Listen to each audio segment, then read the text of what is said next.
Suit up, strap in, warm the tires, and leave on yellow.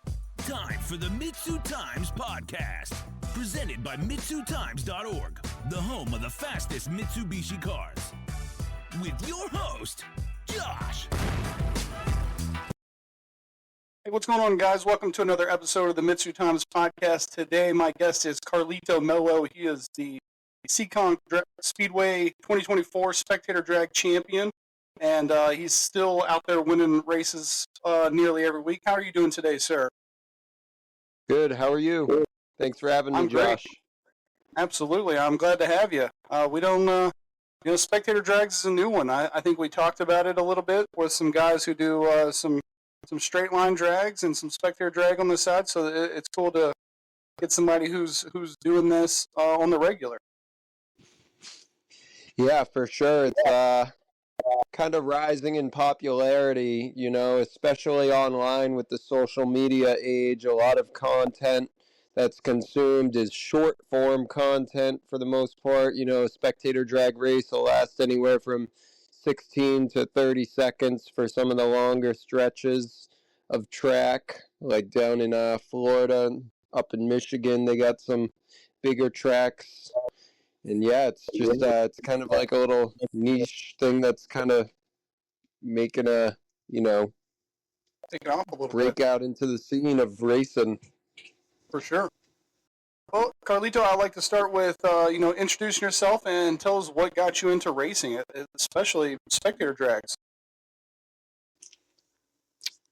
So, I'm 28 now, so about like 10, 11 years ago, I first got my license, and, I've always liked cars. Ever since I had my first car, I used to deliver pizzas, and I'd like, zipping around town, I had a automatic Mitsubishi Lancer that I'd zip around in. Didn't really know much about cars, didn't even understand understeer or oversteer or any of the specifics. All I knew is I liked going quick on back roads. Eventually got a 2001 Mitsubishi Eclipse, another automatic, non-turbo.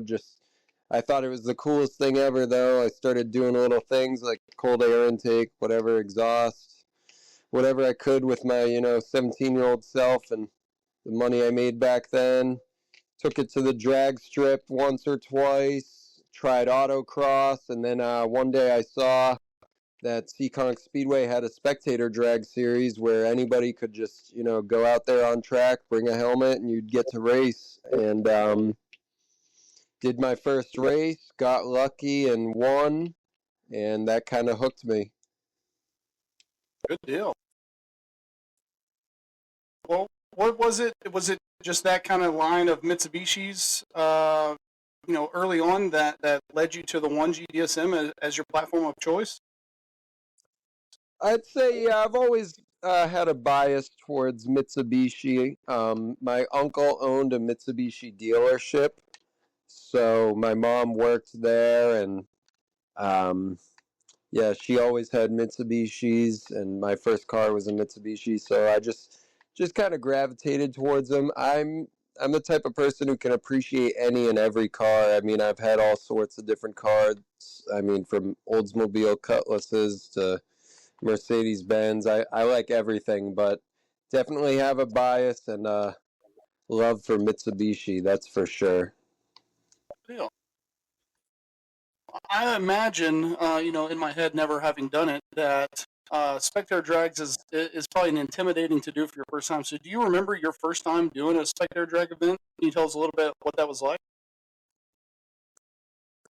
Yeah, very clearly, I remember. So, yeah, I still get nervous every single time. I mean, just two events ago, I hadn't ate much food. I try not to eat too much before I race, but this time I kind of overdid it, and I was nervous, not having a great time. But there's a great group of guys out there. They helped pull me through it. But my first time, I was definitely nervous. I took my automatic 4-cylinder Eclipse 2001, went down there, and I was the first race of the day, and I was to race a 3000 GT VR4, it was also a rookie. It wasn't Mike Vincent. I'm sure a lot of people know about him in Spectator Drags. He has a VR4, but it was a rookie guy. His name was Brian. He'd never raced Spectator Drags. I've never raced Spectator Drags. He obviously had the better and faster car, but he was on snow tires, or, you know, all seasons, not the best of tires. And so we lined up.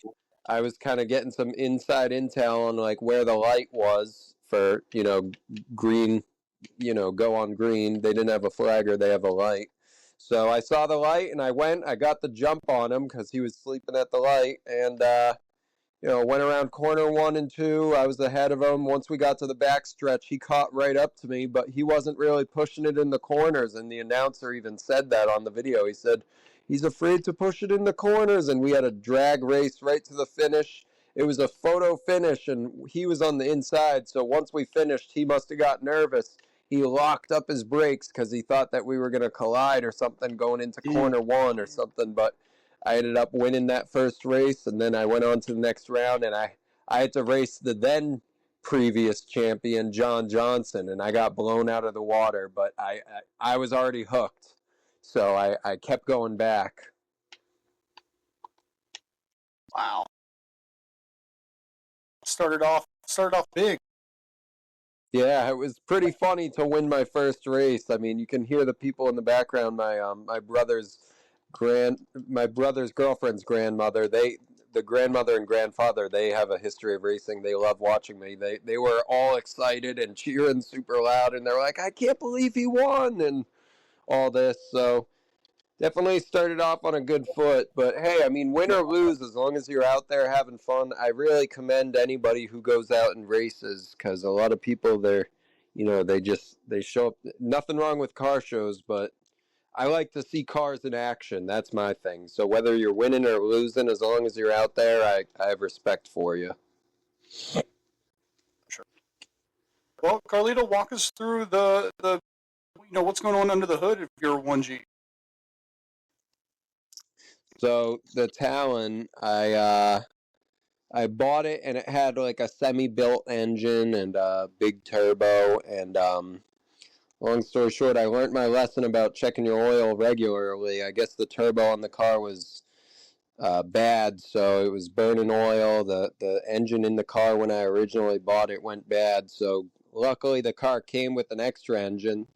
So I took that, had it torn all apart, checked to make sure all the parts were what I was told they were, and checked out. I got GSC S2 cams, brand new. It's got CP pistons, Eagle rods, Kigley HLA.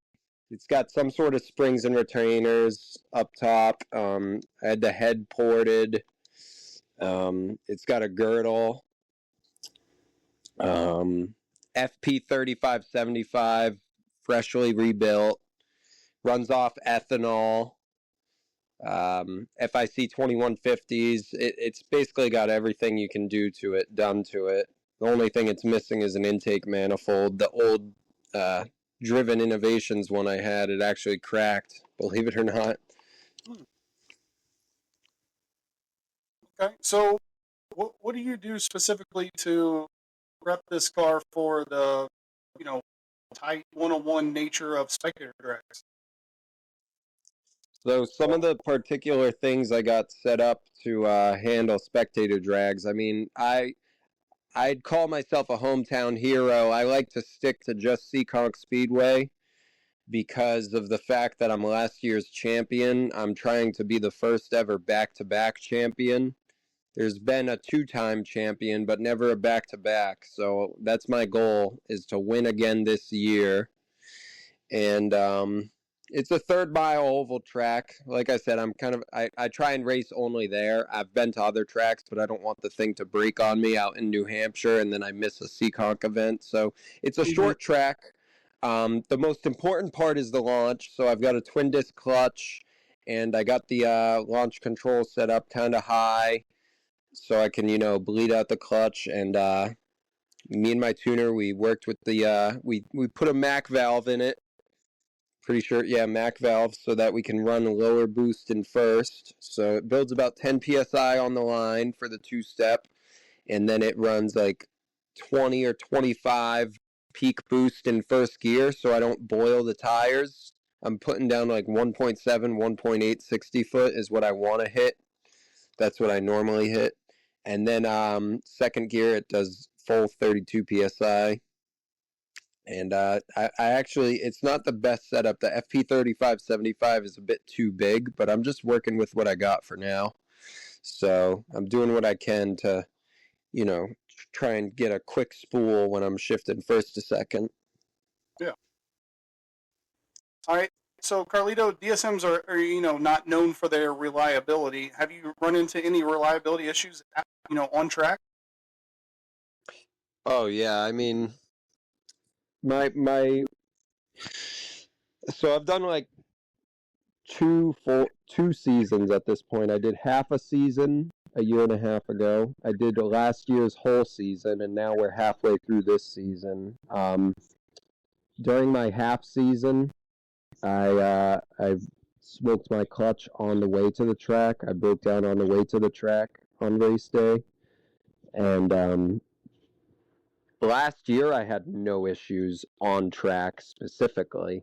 Of course, I'm going to have issues off track, just before events, in between events. I've had to deal with redoing getting bigger injectors for the E85, or a lot of fuel pump relay issues I've dealt with, burning up relays or wiring. Had to do all new wiring to the back. This year, 2025, this half of the season, we're coming up on event 5. I'm almost certain it's event 5 coming up, yes. And the first 3 events, I've had issue after issue. The first event of the year, I lost a wheel and tire on the way to the track. Had an incident where my tire popped and the wheel got shattered, and I actually had to borrow a wheel. I borrowed it off Brian at Dyno Tech. Shout out Brian. He gave me a bum wheel and tire. So what we did is we limped to the pit. A bunch of the guys helped me out. We scrambled to get it ready for tech. We threw the bum wheel and tire on the back left. The driver's rear of the car, we put the bum wheel and tire on because that's the least amount of contact. That wheel and tire have the least contact when you're turning left around the track.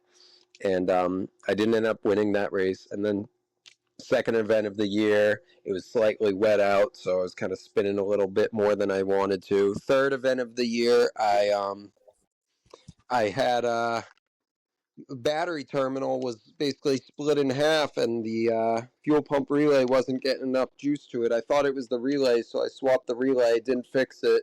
In the parking lot, I actually bypassed the relay and just jumped the wires together. I kind of wish I did that on track. Then I would have had a chance, but the terminal was just loose and split in half. It's never ending with a DSM for sure. I got a good team behind me, though. We've been working out the bugs and the quirks. That's for sure. Yeah. Well, I know there's some differing opinion. When it comes to spectator drags, is all-wheel drive better than front-wheel drive better than rear-wheel drive? What's your take on it? I'd definitely say all-wheel drive has an advantage, so much so that they've implemented rules to handicap all-wheel drive. At Seekonk Speedway, all-wheel drive is restricted to 300 tread wear tires. That's the minimum tread wear all-wheel drive can run. Now that gives us Pilot Sport 4s and Continental Extreme Contact O2s. Those are our 2 best options from what I've deduced through my research with my all-wheel drive buddies. Rear-wheel drive and front-wheel drive can run 100 tread wear, so their top tire would be our 888s. So I'd say all-wheel drive definitely has an advantage. The only thing that's a problem, or that I'm running into a little bit, is the understeer in the corners. I mean, you get these rear-wheel drive guys, they just manhandle it, and they're drifting around you on the outside in corners 3 and 4, or they're slow walking by you on the outside or on the inside. They're kind of pushing up on you a little bit. Not physically, but just, the understeer is something I've been battling. I've been trying to figure out a way that I can induce oversteer at my command so that I can kind of control it. Feels a bit like a rocking ship when I'm going around the corner, a rocking boat rather, when I'm going around the corners. Rocket ship, rocking boat for sure. It's understeer, oversteer. When I'm, doing left foot braking, hit the gas, I start understeering, let off, it starts oversteering. Definitely dealt with some lift-off oversteer. We'll get to that later on. That's for sure. A little bit of everything. Yeah, for sure. It's been a reliable car, though. In the end, super reliable. I mean, the guy who built my engine did a fantastic job. I have about 13,000 miles on this built engine, and that is a hard 13,000 miles. I mean, I banged this thing off rev limiter at about, I think, 8,250 RPM, and I mean, it just takes it. The engine has been extremely reliable. It's driveline parts, transmissions that haven't been so much so. So, Carlito, in your opinion, what makes spectator drags different from other types of racing? It's extremely grassroots. I mean, I've been doing it on and off for like 8 years or more, like I've said, but I've never been consistent and I've never been competitive until now. Mm-hmm. I used to go there and just walk around the pits, say what's up to the guys. I mean, they knew me from when I raced my third gen Eclipse. I'd go down, whatever, race, do whatever, win a few races, never make it to the finals or anything. But it's just a good time. You get to go out on track, meet people, be a part of the show. They take cool photos of you on track. We got an awesome media team out there. And it's just super grassroots. It's called Spectator Drags for a reason. Anybody watching the show can get in on the action, and everybody's willing to help. And it's all about having fun in the end, I mean, I've been there in everything from some of my old Mercedes pickup trucks, Dodge Daytonas, whatever I had, I've taken it out there just to be a part of the show, Mm-hmm. I mean, staying on that topic, what kind of competition are you usually facing out there? What kind of cars are you seeing? I'd say definitely some purpose-built cars. A lot of the people go out there. They're out there to win, I'd say. A lot of regulars. You see a lot of the same people there every event. We have 10 events per year, so you'll see a lot of the same people. It's awesome when you get some new people, though. I really encourage new people to come out and try it, or I love meeting the new people. I've had one or two people start doing it because of seeing me do it. But definitely people are out there to win, so some people would build their car for it. Me specifically, when I bought my Talon, the championship winning car, I didn't even buy it with the intent of spectator dragging it. I just somehow got into the car, and then I didn't even start racing it till a year and a half after owning it, albeit it was broken down for the first 11 months, but you know how that goes. So, Carlito, what's your strategy going into each race? Is it you focus on reaction time, lane choice, or are you just sending it? I'm definitely focusing on my reaction time and my 60-foot time. That's extremely important to me. One of my little secrets is I always make sure I'm at the line before the other guy, because the sooner you're at the line setting yourself up, you kind of have a minute to relax, get the car in the spot that you want it, right up to the start-finish line, get your feet where you want them. I watch my mirror and wait to see the last race's loser pull off track. Once he's in my mirror starting to go off track, I get on the two-step. I don't care if the guy's up close or not, because that light is hot. The red light is on and you're waiting for it to go green. I sit on my two-step, wait for the guy to get there, start moving my left foot up on the clutch till it just starts to bite. As soon as it starts to bite, I yank up the e-brake, put my foot down the tiniest bit more, pull up the e-brake so I don't go far over the line and it looks like I'm freaking jumping the gun or something. Pull up the e-brake, put my foot down the tiniest bit more so I'm just a quarter inch from that catch point. So then as soon as that light goes green, all I have to do is barely start moving my foot. I feel that shit catching and I just head on out. Give it a quick 1-2 shift. I stay in second. So once I get into second, I try and not come off the throttle completely, because if I do, that FP 3575 is going to take another freaking minute to get back up into the boost. I try and, left foot brake and stay on throttle in 1 and 2. It's kind of hard though, because I'm understeering up on there. So, and then get on the backstretch, hit off a limiter. Depending on, I have a bad habit of, if I'm winning, I don't try as hard because I don't want to beat on the car as much. But we'll get to that a little later. I need to make sure that every race I give it my 100%, so that there's no new variables and I don't get caught off guard or something. But normally, if I'm winning by a lot, I won't hit rev limiter. Rev limiter off the back stretch. I'll take it a little easy, coast along the finish line. We'll get to that later on why that's a bad idea, though. Well, Carlito, how do the fans and the other racers react to your DSM? Does it stand out at these events? So you mentioned at the beginning that you've known some people who do drag racing now who have also done spectator drags. I mean, I can think of a few. I'm pretty sure Nicholas Amaral, who drives the Wild Evo, he did spectator drags at one point. Right. Sean Pace has done spectator drags. I'm trying to think. Both of them in 1G DSMs, might I add. Kenny Klein has done spectator drags in a 1G and a 2G. So the people there, they're kind of familiar with the chassis.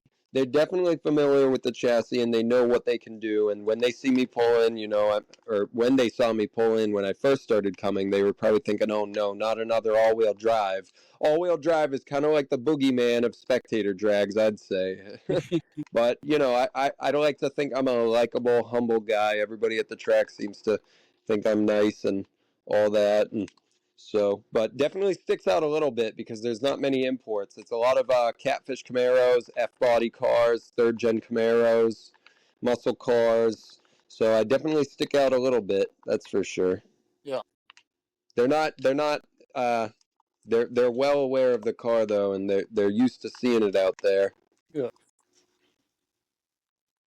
Well, what would you say has been the most intense or even memorable race in your spectator drag career so far? I'd say I've had 2 instances where I've had plenty of race to the finish photo finishes, but as of recently, I've been able to manhandle the car a bit better than before. But early on, I'd never had a photo finish race. I'd normally just coast across the line and win for the most part. Not too much of a crazy challenge into corner 4. 1 and 2 is where things get hot. 3 and 4 is where things kind of cool off for the most part. At least it seemed for me. But sometimes you got to race it to the finish. And one of the earlier races to the finish I've had to do where, I'm banging off a limiter coming across the finish line, I'd make the mistake of letting off the gas heavy and getting on the brakes quick. And that'll induce some lift-off oversteer. So I've spun out before, actually, in the all-wheel drive talent. I've spun out coming into corner 1 after finishing a race. I've had that happen twice, so it's definitely a bit sketchy experience spinning out in the all-wheel drive car that I'm normally, it's normally a pretty predictable car. This episode of the MitsuTimes podcast is brought to you by Cosmic Transmissions. They're the world's leader for GetRag DCT 470 performance upgrades, diagnostics, and repair. As an authorized Dodson Motorsports dealer and installer, and a member of the Automatic Transmission Rebuilders Association, you can be assured that your costly transmission is in the best hands possible. With manufacturer prototype testing, repair product development, long-term durability test, and component destructive failure testing all done in-house. They have the experience and knowledge necessary to keep these transmissions performing at their best, with basic service to complete overhaul. Find out more about their products and services at builttrans.com. So, Carlito, have you ever had like a come-from-behind victory or a close call that really sticks out to you? Oh, yeah, definitely. One particular race I remember fondly would be against a good friend of mine and competitor, Matt DeRogers. We got off the line basically pretty even, I'd say, and came into 1 and 2 for the most part even. On the backstretch, he started to kind of pass me. I was on the inside. I was on the outside, and he was on the inside. So we're coming into corner 3. He's a little bit ahead of me by about half a car length on the inside lane. I'm on the outside lane. He brakes later than me, so he's going way faster into 3 and 4 than he should be. And he's like, it's looking like he's going to win. But his third-gen Camaro starts to understeer bad. And I tapped my brakes quick. We're in corner 3 and 4, in the middle of 3 and 4. He's understeering up towards me a little bit. I tap the brakes quick, so now I'm behind him completely. And then I make a dive down towards the inside lane because he's understeering up into my lane. He's going up high. So I make a dive down on corner 4 on the inside lane and do a bit of a crossover move on him, and the whole crowd went wild. It's pretty uncommon that you see, a lane change like that mid-corner. So I did a nice crossover move on him and picked up the win that race, and I thought that was really cool to see. Yeah, that's awesome.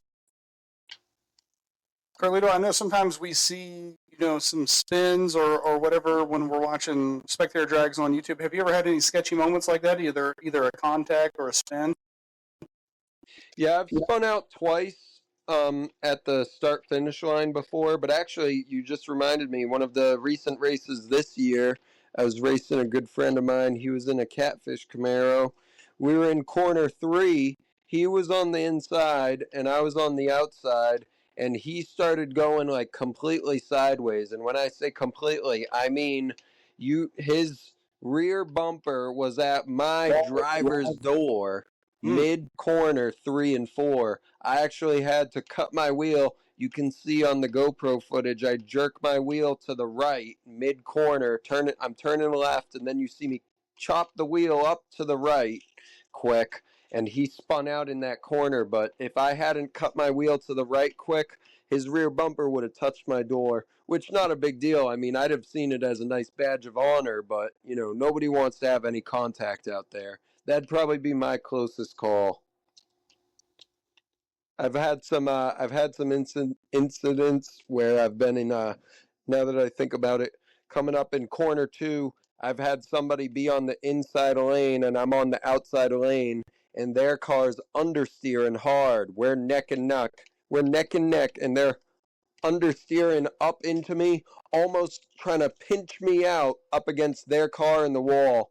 And I remember this one time, I just didn't back down. I just kept going. We're coming up towards the backstretch area of corner 2, and they're almost pinching me out, but I just kept going, and they ended up correcting the understeer, and they didn't end up, sandwiching us. But, that was a good time too. I'm big on racing etiquette. I'm always, if I have a close race with somebody, or I feel like, I remember one early incident, last race, actually, I was racing my friend in his Corvette, and it almost seemed like I was going to pinch him out in that exact fashion.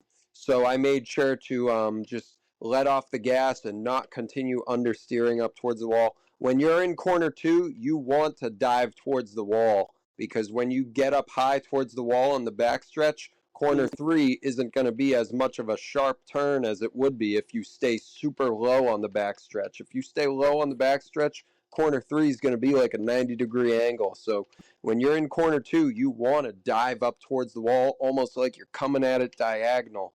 So I've had some times where I've, tried to have proper racing etiquette, and instead of diving up towards the wall, I'll maintain my lane and stay down low, because I know somebody's right in my, peripheral vision or right diagonal, half a car length behind me. I don't want to pinch nobody out. Gotcha. Well, what's the vibe like at, a typical Spectator drag? Would you recommend it for anybody who's trying it out for the first time? For sure. Everybody is so willing to help each other. I mean, when I had my battery terminal fail and I thought it was the fuel pump relay, I had some of my competitors holding my trunk up. We tried and pop start the car. Everybody's so willing to help. I mean, it's spectator drags. It's supposed to be for anybody who's in the stands. Come on out, have fun. Not every car out there is a rocket ship. There's some, you'll see regular cars out there, just people trying to have a good time, whatever, get on track. I mean, I've seen SUVs and minivans racing out there. It's very friendly for anybody to come on out and just give it a shot. Everybody's like family out there. We call it our racing family. Good. How does the grassroots scene around spectator drags compare to other motorsports like autocross or drag racing? I'd say it's a pretty good start. Drag racing is a bit more. I mean, this is competitive, but drag racing, I'd say, is a lot more competitive. You won't really have as many people like trying to help you adjust your tire pressure or give you tips on this or that or the other thing as you would at spectator drags. Also, it's just I'd say it's a lot more interesting than just going in a straight line. I mean, don't get me wrong. When you got a high horsepower car that's rowdy, you ain't going to be going exactly straight down that quarter mile. But there's definitely a different feeling to going around the circle oval track as there is going down the drag strip, I'd say. Autocross too, I'd say it's on par with the structure and setup of autocross. I mean, it's a bit more technical. There's twists and turns, but some people, they like to say, oh, that looks so easy, I could totally do it, I could do spectator drags, or anybody, of course anybody can do it, but a lot of people like to comment and say, oh, every time the inside lane wins, or oh, if I were in that Camaro I would have beat that guy easy, this, that, the other thing. There's a lot more to it than you might think.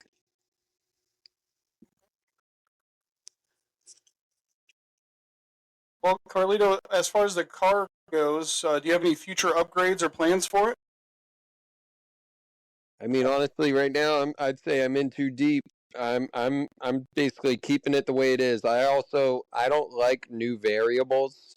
I would very, very much benefit from a smaller turbo, very much so. But then I'm gonna have to relearn the car.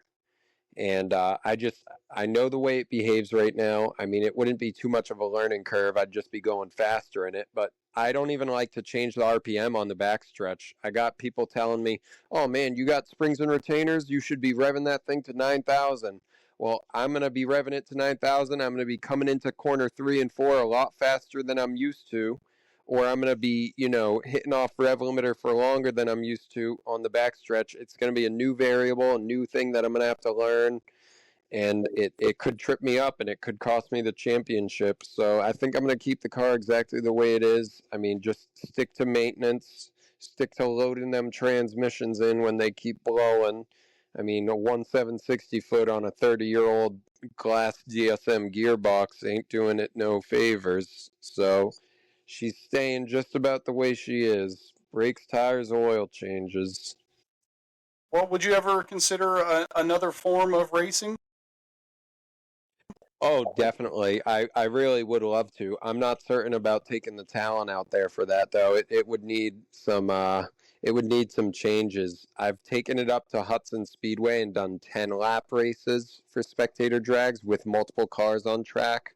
And don't get me wrong, it's a good time, but the car ain't ready for it. I mean, it's got a Willwood big brake kit with two-piece rotors. I didn't even put that on the car. That's some big money. And those rotors, they've seen better days. I mean, they can handle it for them 2-3 seconds that I'm slamming the brakes on the back stretch, but not much more than that. They're a bit shaky at times. And then the car, it gets hot out there. It's got heat soak like crazy. I mean, just even my last race, the temp gauge was getting around the 3/4 mark just because the final race of the day, it's best 2 out of 3. So she ain't ready for a road course. I definitely want to get out on one. I've thought about graduating to a different division at Seekonk as well. I want to do the Crown Vic series, just anything entry level. It's a lot of money, this sport, but if you're spending money on your passion, it's money well spent. What else are you going to use it on? For sure.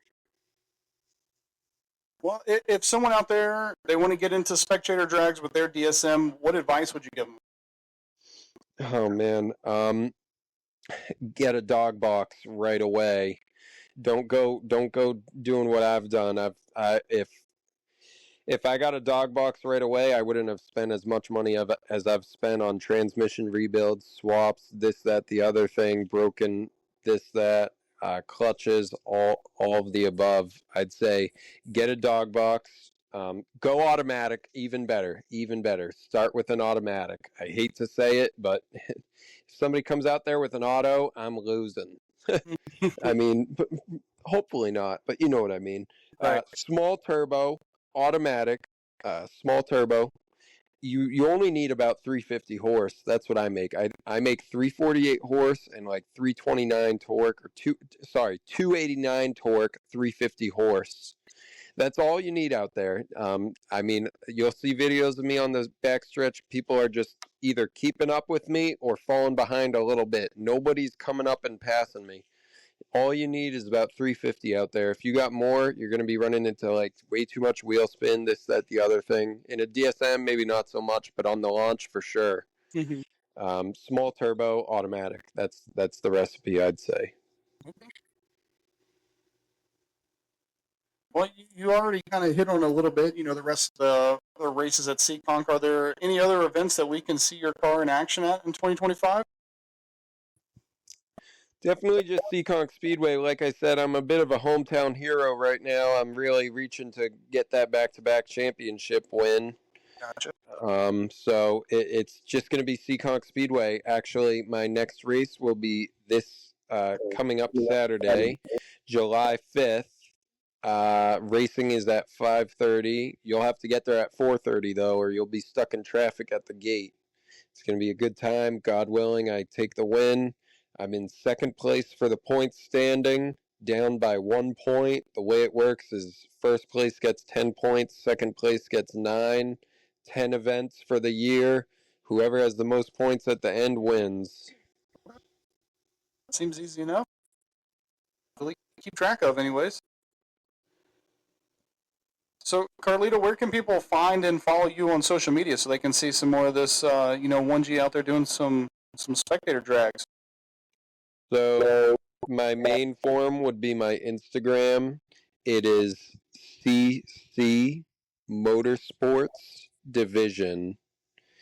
And that stands for Carlito's Customs Motorsports Division. I run my own business, so that's how I'm funding this racing dream of mine. And then if you want to add me on Facebook, you're more than welcome to. It'd be Carlito Mello. You'll see my 1G right in the profile and cover photo. And I have a YouTube. I don't really post on it much, but it's Hectic Vids, HECTIKVIDZ. But the main form is that Instagram, CC Motorsports Division. I post all sorts of race day. I do a race day recap.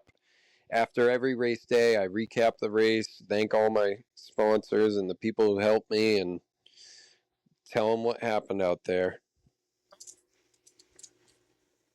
Well, Carlito, at the end, I always give people a chance to give a thanks or a shout out to anybody who's helped them out along the way, anybody who's helped them, get their car where it is. Is there anybody that you want to give a thanks or a shout out to? Yep, I want to start off thanking my girlfriend, Alyssa Hayes. She actually sings the national anthem at the racetrack, so that's a pretty fun thing to see, her sing and then me race. I want to thank my sponsors, Crothers Tire, Tommy Crothers down there, 781 Motorsports, Chris Riccatelli, gave me a nice transmission to throw in the car, and Mike V. Tuned. I want to thank Jesus Christ as well. He's the reason we're all living out here and doing what we want to do.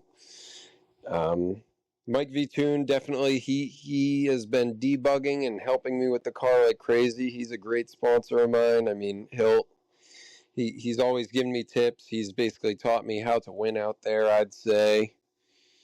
And thanks to Mom, Dad, everybody who comes out to watch me race, and thank you for having me on here. I think your website's super cool. I actually made a submission of my Talon like a year and a half ago or so on your website, and it was really cool. And I like that you make the Facebook post. Everybody who makes a submission, whether they're freaking, number 587 in the list or number 1 in the list, you make a post about them, and people hit like and comment and say nice car and all that. It's a really cool website you got going. Thank you. Need to get this thing on DSM Tuners. I'm sure the guys over there get a good kick out of this. I think it's something different. Yeah, for sure. I mean, DSMs in motorsport is kind of a thing of the past unless it's drag racing, and even then, everyone's switching to Evos. Not many first gens out there doing what I'm doing, I'd say. Yep. And it's pretty different, I know a couple guys who do like road course or hill climb, though. It's cool to see. Like I said, I commend anybody who's out there racing. You could be racing in a, Honda Civic, and I'll be cheering you on. Better than being in the stands. Talking smack. All right. Well, Carlito, thank you for, taking the time to come on here. And, as, I hope that you know how much I appreciate it. And I wish you the best of luck in not just this weekend, but the championship as a whole. Thank you very much, man. I appreciate it. I mean, it's definitely something I'm proud of. I've never really had any, like, cool or fast or something car like this. Like I said, I've been doing it on or off, just hanging out in the pits. I used to take videos of everybody, and nothing wrong with that, but I'd race sometimes, and then I used to just go there and send people the videos of them racing and stuff, and be thinking about when I'll be out there. I never thought I'd win. I never thought I'd win a championship, and it's awesome. Makes me feel cool. Absolutely. Well, like I said, thank you again, and best of luck. Thanks, Josh. Thank you for listening to the MitsuTimes podcast. Check out our Instagram and Facebook for daily updates. Get added to our list by going to MitsuTimes.org and clicking Submit a Slip. Thank you to all of our sponsors.